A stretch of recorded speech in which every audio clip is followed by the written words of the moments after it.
Eu sou João Vitor, estudante de Psicologia, e seja bem-vindo ou bem-vinda a mais um vídeo do canal Psicologia Voltando para Dentro. Wundt foi o primeiro que chamou a si mesmo de psicólogo. Um dos fundadores da psicologia moderna, Wundt fundou a psicologia experimental, estabelecendo de uma vez para sempre a psicologia como ciência. Criou o primeiro laboratório formal de psicologia experimental do mundo, na Universidade de Leipzig, na Alemanha, em 1879. Seu objetivo era realizar pesquisas sistemáticas sobre a mente e o comportamento humano, testando inicialmente os processos sensoriais mais básicos. Wundt dizia haver dois tipos de observação: a externa e a interna, ou introspecção. A observação externa ocupa-se do relato de eventos visíveis no mundo exterior e é útil para a compreensão de algumas relações, tais como causa e efeito em corpos físicos.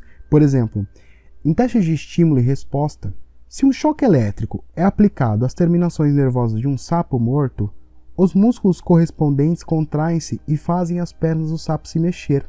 O fato disso ocorrer com animais mortos indica que esses movimentos não dependem de consciência. No caso de seres vivos, tais movimentos são a base do comportamento automático que chamamos de reflexo, como, por exemplo, afastar a mão imediatamente quando se toca em algo quente. O segundo tipo de observação de Wundt é a interna, denominada introspecção, como eu já falei, ou autoobservação. Envolve o reconhecimento e o registro de eventos internos, como pensamentos e sentimentos, por exemplo. É crucial para a pesquisa, pois fornece dados sobre o funcionamento da mente. Wundt interessava-se pela relação entre os mundos interno e externo, que não via como mutuamente excludentes, mas sim interativos, descrevendo-a como uma relação física e psíquica. Preste atenção, agora você que está assistindo. Se você se interessou e queria ler Wundt, sinto informar que não existe uma tradução brasileira da principal obra de Wundt, Fundamentos da Psicologia Fisiológica. E assim, o complicado é que eu pesquisei até em inglês livros disponíveis aqui no Brasil e não achei. Tem um, mas não é essa obra principal de Wundt. Mas, enfim, Brasil, né? Felizmente. Sabemos o significado de consciência, contanto que ninguém nos peça para defini-lo. William James. Médico, filósofo e psicólogo. Foi James o primeiro a criar cursos de psicologia experimental nos Estados Unidos, apesar dele não gostar de psicologia experimental, e teve papel central na consolidação da psicologia como disciplina realmente científica, né? O termo consciência é geralmente usado para se referir à percepção que o indivíduo tem dos seus próprios pensamentos, sensações, sentimentos e memórias. Presumimos que está sempre presente, salvo quando temos alguma dificuldade, como quando tentamos fazer algo em estado de extremo cansaço, por exemplo. Mas se concentrarmos o pensamento nessa nossa percepção, logo notamos que as experiências da nossa consciência estão sempre mudando. William James comparou essas experiências diárias de consciência a um rio, que flui continuamente, a despeito de ocasionais interrupções e mudanças de direção, mudanças de curso. As metáforas mais naturais para descrever o fenômeno são rio ou fluxo. A partir de agora, para nos referir a ele, disse James, adotaremos o termo fluxo de pensamento, ou de consciência, declarou. Atenção! A partir deste momento histórico, no século XX aproximadamente, as coisas começam a acontecer mais ou menos ao mesmo tempo, de modo que as teorias vão surgindo e entrando em conflitos radicais, e novas linhas de psicologia vão se consolidando e conversando cada vez menos entre si. Então preste bastante atenção para você não se perder. Perfeito? Vamos seguindo. Nesse cenário se encontra Alfred Binet. Em 1859, Charles Darwin divulgou sua teoria da evolução no seu livro A Origem das Espécies, fornecendo as bases para se debater se a inteligência era de fato fixada por heranças genéticas ou se poderia ser modificada pelas circunstâncias. No começo da década de 1880, seu primo, Francis Galton, realizou testes com as habilidades cognitivas de cerca de 9.000 londrinos e concluiu que a inteligência básica era determinada de fato pelo nascimento. Francis Galton tinha muitos parentes talentosos, entre eles o biólogo evolucionista Charles Darwin, como já comentamos. E não é espantoso, portanto, que Galton tenha se interessado em descobrir até que ponto as habilidades são herdadas ou aprendidas. Em 1869, Galton usou a sua própria árvore genealógica, bem como de juízes, estadistas, militares, cientistas, escritores, adivinhos, remadores, lutadores, para pesquisar traços hereditários para o seu livro O Gênio Hereditário. Como esperava, encontrou mais indivíduos talentosos em determinadas famílias do que na população geral. No entanto, ele não tinha como atribuir isso somente à natureza, uma vez que muitos benefícios decorriam, obviamente, da criação em lares privilegiados. O próprio Galton cresceu em família abastada, com acesso a condições excepcionais de educação. Não à toa, é dito que Galton aprendeu a ler com 2 anos de idade. Genialidade ou criação? Comente sua opinião aqui embaixo que eu quero saber. E calma, eu não esqueci de Alpha Binet. Olha só que interessante. Por volta da mesma época, Wilhelm Wundt sugeriu a ideia de haver um quociente de inteligência, o QI, e esboçou tentativas de medi-lo. O trabalho de Wundt serviu de inspiração para estudos mediadores das habilidades mentais realizados pelo psicólogo americano James Cattell e constituiu a base para as pesquisas de Alpha Binet sobre a inteligência humana. Trabalhou com Jean-Martin Charcot, assim como Freud. Seu desejo de estudar a inteligência humana floresceu com o fascínio despertado pelo desenvolvimento das suas filhas, assim como Piaget. Binet notou que a rapidez e a facilidade com que elas absorviam novas informações variavam de acordo com a quantidade de atenção que dedicavam ao assunto. O contexto e a disposição mental da criança pareciam ser fundamentais para o aprendizado. Quando ouviu falar dos testes de inteligência de Francis Galton em Londres, Binet decidiu realizar ele próprio uma pesquisa em larga escala, destinada a avaliar as diferenças das habilidades individuais entre diversos grupos de interesse. Ao mesmo tempo, ele continuou a estudar a inteligência funcional das crianças, notando que certas competências eram adquiridas em idades específicas. Por exemplo, crianças muito novas não eram capazes de conceber pensamentos abstratos. Lembre-se dessa informação quando a gente for falar sobre Piaget, perfeito? Mais ou menos em 1899, a escola tornou-se obrigatória para todas as crianças francesas entre 6 e 12 anos de idade, e Binet foi chamado a desenvolver um teste capaz de identificar crianças com possíveis distúrbios de aprendizado, para que pudessem receber educação apropriada às suas necessidades. Em 1904, esse trabalho resultou num convite para que integrasse uma comissão governamental incumbida a desenvolver um método para avaliar o potencial de aprendizado em crianças. E Binet assumiu como tarefa primordial, estabeleceu diferenças entre crianças normais e deficientes, como já foi citado, bem como encontrar uma forma de medir essas diferenças, né? Contudo, podemos observar que a psicologia era bastante técnica nesse período, né? E pouco influenciava na vida do cidadão comum, aquele que tinha seus boletos para pagar, entendeu? Nesse cenário aparece Sigmund Freud. Freud, assim como comentei no vídeo que fiz sobre alguns dos conceitos dele, nunca foi psicólogo. Freud foi um médico neurologista interessado em descobrir se era possível explicar coisas que pareciam estar fora do alcance da psicologia vigente em sua época. Inclusive, para Freud, como ele era neurologista, ele achava que não eram propriamente problemas psicológicos, mas sim distúrbios neurológicos mesmo, do corpo, do cérebro. O trabalho de Freud sobre o tema foi pioneiro. Ele descreveu a estrutura da mente formada pelo consciente, inconsciente e pré-consciente. Popularizou a ideia de inconsciente e introduziu a noção de que é a parte da mente que define e explica os mecanismos responsáveis por nossas habilidades de pensar e sentir.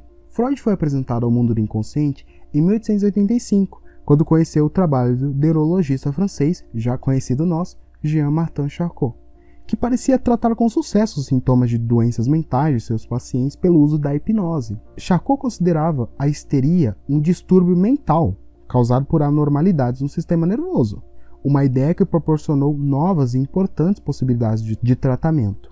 Freud retornou a Viena ansioso por utilizar esse novo conhecimento, mas lutou para conseguir encontrar uma técnica que fosse possível de executar. Conheceu então Joseph Breuer, um médico respeitado que descobriu ser possível reduzir significativamente a gravidade dos sintomas da doença mental de uma de suas pacientes, pedindo-lhe simplesmente para descrever suas fantasias e alucinações.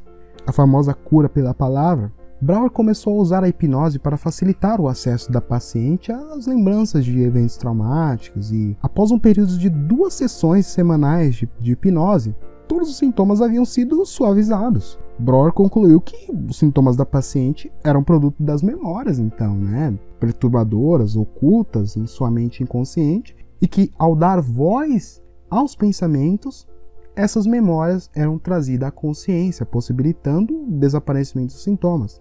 De certo modo, tirar essas memórias da sombra e trazer à luz, podemos dizer assim. Tratava-se do caso de Anna O, o primeiro caso de psicoterapia intensa utilizada para tratamento de doença mental. Breuer tornou-se amigo e colega de Freud, e juntos os dois desenvolveram e popularizaram um método de tratamento psicológico baseado no conceito de que muitas formas de distúrbios mentais, medos irracionais, angústia, histeria, paralisias, dores imaginárias e certos tipos de paranoia resultavam de experiências traumáticas ocorridas no passado do paciente e que então se mantinham ocultas da consciência. Usando uma nova técnica que os dois descreveram em uma publicação conjunta, Estudos sobre Histeria, em 1895, Freud e Breuer afirmavam ter encontrado uma maneira de liberar as memórias reprimidas do inconsciente, permitindo que o paciente recordasse a experiência de memória consciente e confrontasse emocional e intelectualmente. O processo liberava a emoção aprisionada e os sintomas aparentemente desapareciam. Breuer discordava do que ele considerava um excesso de ênfase de Freud nas origens e no conteúdo sexuais das neuroses, e os dois romperam. Freud continuou desenvolvendo as teorias e técnicas da psicanálise. Caso você queira entender melhor a psicanálise de Freud, assista esse vídeo que eu deixarei no card aqui em cima e na tela final, mas só assista após assistir esse aqui, ok? Vamos continuar, pois essa história está ficando cada vez mais interessante. Então, se existia um inconsciente individual, como disse Freud, talvez então exista um inconsciente coletivo? Assim pensava o jovem médico psiquiatra Carl Gustav Jung. Jung nasceu em uma pequena vila suíça no seio de uma família oculta, da qual faziam parte vários membros excêntricos. Jung era próximo à mãe, que sofria de episódios de depressão, linguista talentoso, dominava diversos idiomas europeus, bem como numerosos idiomas antigos, entre eles o sânscrito e grego. Jung estudou psiquiatria, mas após conhecer Sigmund Freud, em 1907, tornou-se psicanalista e natural herdeiro de Freud. No entanto, os dois se afastaram devido a divergências teóricas e nunca mais se viram. Pois é, de fato as ideias têm consequência, Freud. Nos anos subsequentes à Segunda Guerra Mundial, Jung viajou pela África, América e Índia estudando populações nativas e participando de expedições antropológicas e arqueológicas. Tornou-se professor na Universidade de Zurique em 1935, mas largou a docência para concentrar-se em suas pesquisas. Freud foi o primeiro a se interessar de forma mais científica, digamos, pelos sonhos, buscando entender o seu processo de formação e os mecanismos do mesmo. E foi justamente esse trabalho de Freud, A Interpretação dos Sonhos, que saiu em 1900, que encanta Jung. Esse livro encantou Jung, de fato. Sua teoria sobre o inconsciente coletivo não surge do nada. Jung tinha sonhos complexos e simbólicos desde os 3 anos de idade. Mas foram as experiências de Jung com internos de um hospital psiquiátrico que ele trabalhou que reforçaram as suas hipóteses. Jung observou que, apesar de os internos não estarem bem mentalmente, ainda assim eles conseguiam desenhar símbolos milenares, e isso o intrigou completamente. Jung era fascinado pelo fato de diferentes sociedades espalhadas ao redor do mundo compartilharem impressionantes semelhanças, a despeito de suas enormes diferenças culturais. Tais sociedades apresentavam um misterioso compartilhamento de mitos e símbolos há milhares de anos. Jung concluiu que isso só poderia ser fruto de algo maior que a experiência individual de um homem. Os símbolos, pensou ele, devem existir como parte da psique humana mesmo. De acordo com Jung, os arquétipos são camadas de memória herdada e constituem a totalidade da experiência humana. A palavra latina archetypum pode ser traduzida como o primeiro modelo. Arquétipo é um termo de Platão. E para Jung, os arquétipos eram memórias das experiências dos nossos primeiros ancestrais, que de algum modo nós conseguimos herdar, atuando como moldes no interior da psique, como matrix mesmo. utilizamos os arquétipos inconscientemente para organizar e compreender nossas próprias experiências. Jung foi também o criador do método de associação livre e também dos conceitos de introversão e extroversão. Na década de 1990, a psicologia já estava consolidada como disciplina científica independente de suas origens filosóficas. Laboratórios e departamentos universitários haviam sido formados na Europa e nos Estados Unidos, e já havia surgido uma segunda geração de psicólogos.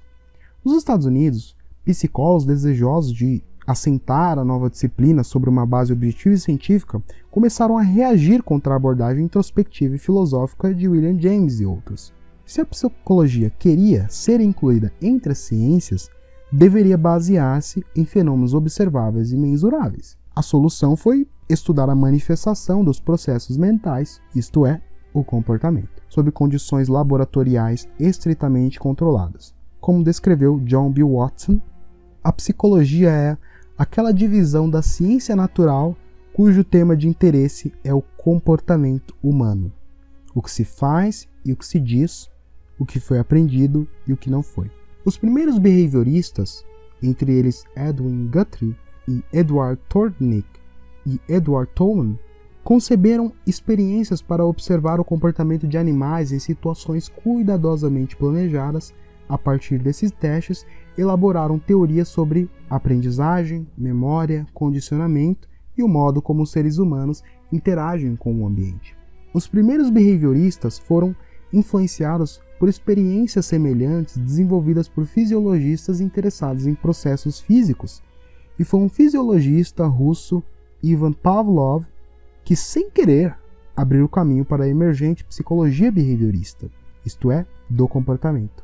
Em seu famoso estudo da salivação de cães, Pavlov descreveu como um animal responde a um estímulo durante o processo de condicionamento, fornecendo aos psicólogos a base para construir o conceito central do behaviorismo. A ideia de condicionamento, muitas vezes chamada de psicologia do estímulo-resposta, esculpiu o formato futuro do behaviorismo. A abordagem behaviorista concentra-se na observação estrita de resposta a estímulos externos, ignorando completamente estados e processos mentais ou até mesmo o conceito de psique, considerados impossíveis de examinar cientificamente, que, portanto, não poderiam ser incluídos em nenhuma análise comportamental. A mudança de foco de mente para comportamento no estudo da psicologia foi revolucionária e veio acompanhada até de um manifesto behaviorista, entre aspas, o artigo Psychology of the Behaviorist Views, publicado por Watson em 1913. Já nos Estados Unidos, que à época lideravam o campo da psicologia, o behaviorismo tornou-se a abordagem predominante pelos 40 anos seguidos. Desenvolvendo a ideia de condicionamento clássico ou pavloviano, Watson afirmou que o comportamento é formado apenas pelo estímulo ambiental. Fatores inatos ou herdados não participam do processo. Da geração seguinte, fazia parte o behaviorista radical, entre aspas, B.F. Skinner, que propôs uma reformulação do conceito de estímulo-resposta em sua teoria do condicionamento operante, segundo a qual o comportamento era moldado por consequências e não por estímulos precedentes, isto é, seleção por consequência. Embora similar às propostas de William James, essa ideia alterou radicalmente os rumos do behaviorismo, passando a considerar fatores genéticos e a explicar estados mentais como resultado e não causa do comportamento. Em meados do século XX, porém, os psicólogos começaram a questionar a abordagem. A etologia, isto é, o estudo do comportamento animal, comprovou que o comportamento instintivo era tão importante quanto o aprendido, uma descoberta que não se encaixava muito bem com as ideias estritas do condicionamento behaviorista. Uma reação às teorias de Skinner deflagrou a revolução cognitiva, que voltava novamente a atenção para a mente e os processos mentais, tirando-a do comportamento. Uma figura central da época foi Edward Tolman, behaviorista, cujas teorias não minimizavam a importância da percepção e da cognição, devido ao seu interesse pela psicologia Gestalt dos alemães. Avanços em neurociência, explorados por outro behaviorista, Carl Lashley, também tiveram um papel nessa mudança, retirando a ênfase sobre o comportamento e priorizando o cérebro e seu funcionamento. O pensamento behaviorista havia atingido seu limite e foi sobrepujado pelas diversas correntes de psicologia cognitiva. O seu legado, entretanto, foi bastante duradouro, sobretudo no que diz respeito ao estabelecimento de um método científico para a disciplina e ao fornecimento de modelos passíveis de serem utilizados em experiências psicológicas. A terapia behaviorista continua presente nos dias de hoje como uma parte essencial da terapia cognitivo-comportamental. Fique ligado e atento, pois logo falaremos sobre ela. Durante a primeira metade do século XX, a psicanálise, em suas diversas formas, manteve-se a principal alternativa ao behaviorismo e não enfrentou sérios desafios até o período que se seguiu à Segunda Guerra Mundial. Na década de 1950, a psicoterapia freudiana continuava a ser praticada, sobretudo na França, de Jacques Lacan e seus seguidores, mas ao mesmo tempo surgiram novas terapias que buscavam trazer mudanças genuínas à vida de seus pacientes. Fritz e Laura Perls desenvolveram com Paul Goodman a, de certo modo, eclética terapia de Gestalt, ao passo que a filosofia existencialista, que já mencionamos anteriormente, inspirou psicólogos como Viktor Frankl e Erich Fromm, que deram à terapia um papel mais sociopolítico. O psiquiatra vienense Viktor Frankl havia iniciado sua especialização em prevenção de suicídio e tratamento da depressão quando, em 1942, foi levado para um campo de concentração com a esposa, o irmão e os pais. Ficou aprisionado por 3 anos e passou por diversos horrores e perdas antes de ser libertado como único sobrevivente da família. Em seu famoso livro Em Busca de Sentido, escrito após essas experiências, Frankl explicou que temos 2 forças psicológicas que nos permitem suportar situações dolorosas, possivelmente devastadoras, e seguir em frente: a capacidade de decisão e a liberdade de agir. Frankl, ao contrário dos behavioristas, enfatizou que não estamos à mercê do ambiente ou dos acontecimentos, porque somos nós que determinamos como nos deixaremos influenciar por esse ambiente. Até mesmo o sofrimento pode ser visto de modos diferentes, dependendo da nossa interpretação dos fatos. Aspas, o sofrimento deixa de ser sofrimento quando ganha um sentido. Fecha aspas. O interessante de Frankl é que ele acaba realizando a sua vocação dentro do campo de concentração. Então, como já foi mencionado, ele faz a sua especialização em tratamento e prevenção de suicídio e de depressão, e é dentro do campo de concentração que ele salva a vida de vários judeus, fazendo com que eles não desistissem da própria vida e não tirassem a própria vida, e sim dessem um sentido àquela experiência e pudessem assim seguir em frente. Então Frankl, ele acaba divergindo de Freud por causa da experiência que ele teve no campo de concentração, que ele viu que era muito diferente. Por exemplo, o fator sexual não era um fator tão importante assim. Dentro do campo de concentração era praticamente inexistente. Então ele via que tinha, de certa forma, outras pulsões muito mais fortes do que a sexual. E que o sentido, de certo modo, era uma espécie de cura para o sofrimento. Vale destacar também um grupo de psicólogos que, buscando explorar uma abordagem mais humanista, podemos dizer, realizaram uma série de reuniões nos Estados Unidos no final dos anos de 1950, das quais emergiu o esqueleto de uma associação conhecida como a Terceira Força, que se dedicava a investigar temas como autorrealização, criatividade e liberdade individual. Seus fundadores, entre eles Abraham Maslow, Carl Rogers, Rollo May, ressaltavam que a saúde mental era tão importante quanto o tratamento de distúrbios mentais.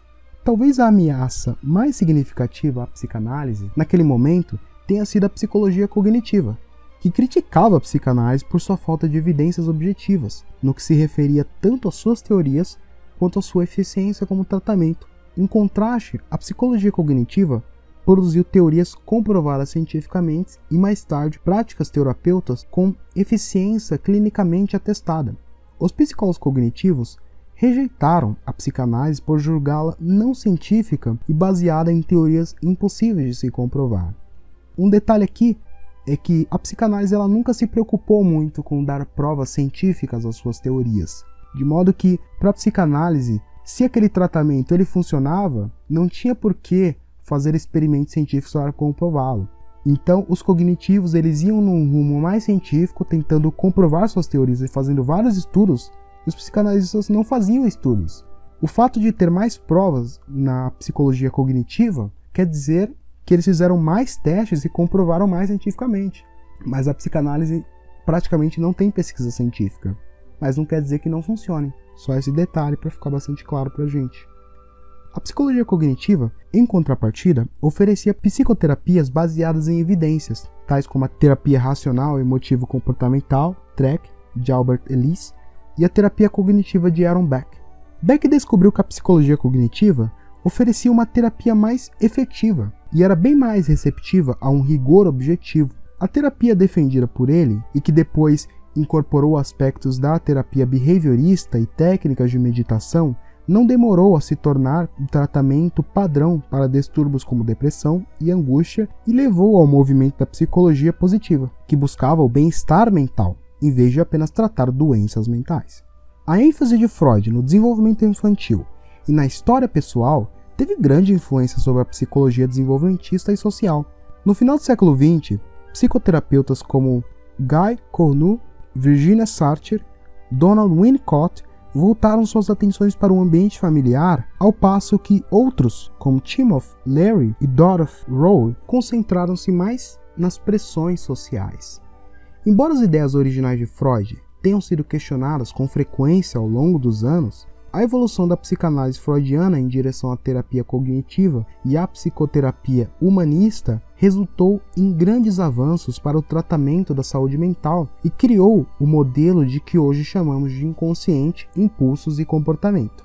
No começo do século XXI, a psicologia cognitiva continuava a ser a abordagem predominante, com grande impacto nos campos de neurociência, educação e economia. Sua influência estendeu-se ao debate natureza versus criação, o clássico debate, já que, diante das recentes descobertas nas áreas de genética e neurociência, psicólogos evolucionistas como Steven Pinker e David Buss defendem que nosso modo de pensar e ações são determinadas pela constituição do nosso cérebro e que, a exemplo de outras características herdadas, estão sujeitas às leis de evolução natural de Darwin. A psicologia social surgiu na década de 1930, quando os psicólogos começaram a investigar as interações de indivíduo dentro de grupos e da sociedade como um todo. Eles examinaram o efeito das organizações sociais sobre o indivíduo e de que maneira as estruturas sociais são influenciadas pela psicologia dos indivíduos. Os psicólogos sociais, como eram chamados, estudavam também as relações entre os indivíduos dentro de um mesmo grupo e de grupos diferentes. Surgiram desses estudos novos temas de interesse para a psicologia, tais como dinâmica, atitudes e preconceitos de grupo, conflito, conformidade, obediência e transformação social e também engenharia social.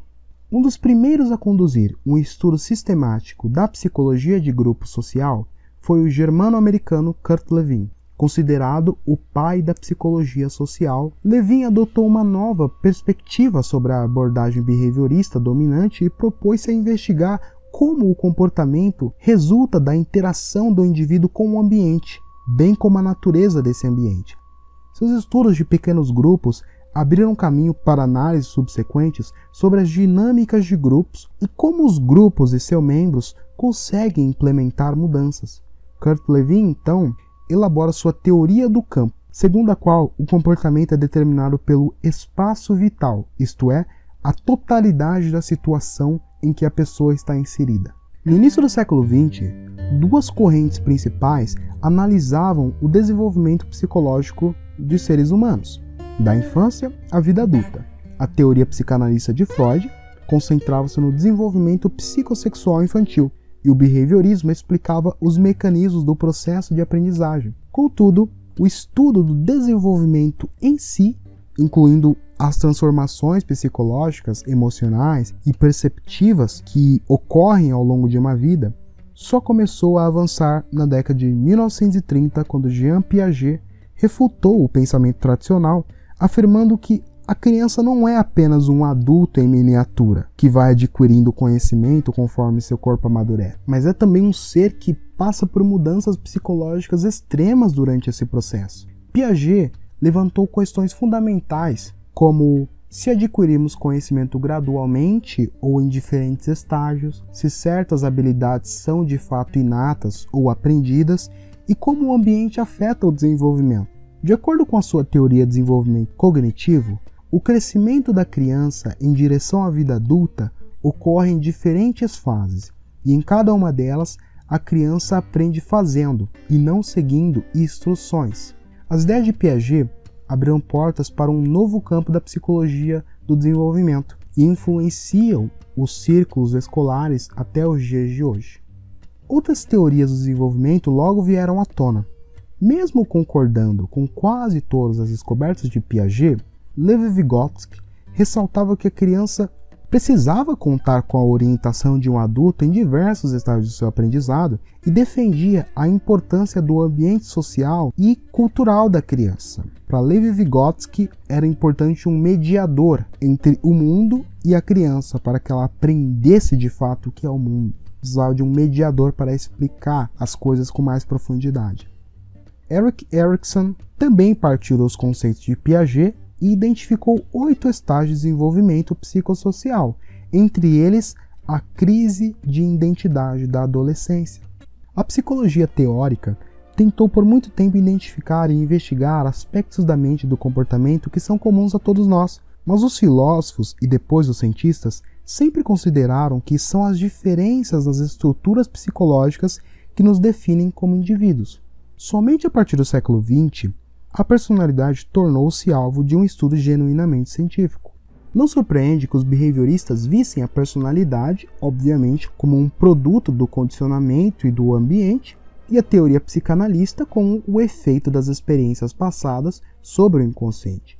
No entanto, essas explicações provieram de pesquisas relacionadas a teorias mais gerais e não especificamente sobre a personalidade mesma. Após as contribuições de Carl Gustav Jung nos trabalhos Tipos Psicológicos, em 1921, e O Desenvolvimento da Personalidade, em 1934, o psicólogo Gordon Allport, insatisfeito com as ideias existentes já sobre a personalidade, quis abordar a fundo o tema. Pioneiro no que é hoje conhecido como teoria do traço, Allport identificou traços distintos de personalidade que, segundo ele, se apresentavam em 3 níveis diferentes, combinando-se de maneira única e dinâmica a cada nível. A noção de traços assumiu um papel central na psicologia da personalidade e, após o estudo de Allport, tornou-se uma nova e importante área de estudo. Outro fator que nos diferencia como indivíduos é a inteligência. A inteligência vinha sendo estudada desde os primeiros tempos da psicologia, mas era difícil definir e medir. Estudos sobre o tema são geralmente polêmicos. Desde a época de Darwin e Galton, que mencionamos anteriormente, era encarada como uma característica herdada, visão que vinha por vezes acompanhada de estereótipos racistas e eugênicos, com nenhuma influência do ambiente. O debate clássico natureza versus criação na determinação da inteligência tornou-se uma questão central. Psicólogos como Raymond Cattell e Hans Eysenck defendiam o ponto de vista da hereditariedade, enquanto outros argumentavam que a inteligência é afetada pelo ambiente e, além disso, os meios usados para testá-la não eram culturalmente isentos e, portanto, geravam resultados distorcidos. No começo do século XX, o psicólogo britânico Charles Spearman construiu as bases para um estudo mais objetivo e científico da inteligência, usando técnicas estatísticas para testá-la e mensurá-la. Identificou um único fator, o famoso fator G, correlacionando a todas as habilidades mentais que formam a inteligência geral. A hipótese de uma única medida para a inteligência foi questionada por J.P. Guilford, para quem a inteligência era constituída, na verdade, por habilidades diversas, ou seja, a famosa inteligência múltipla.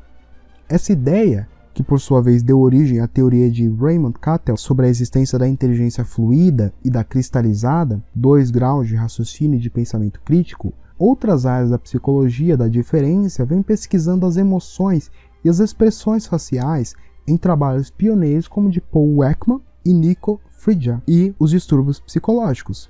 As diferenças individuais parecem ser pontos de um espectro e não categorias divididas e facilmente identificáveis, revelando assim a complexidade e a diversidade da psicologia humana. E a partir dessas conclusões, desses psicólogos aqui que acabamos de citar, os psicólogos acabaram, principalmente a partir de 1990, entrando em uma espécie de consenso, quando isso pode acontecer em psicologia, que é difícil, de que, na verdade, existem 5 fatores que determinam a personalidade, que são os Big Five. Mas podemos falar sobre o Big Five mais para frente, caso vocês tenham interesse. E essa é uma resuminha da história desta velha nova disciplina. Inscreva-se aqui no canal para não perder conteúdos como esse que você somente vai encontrar por aqui. Compartilhe com seus amigos que tenham algum interesse em psicologia.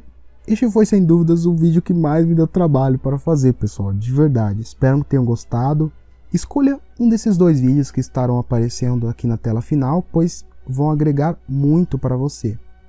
Te vejo no próximo vídeo. Até lá!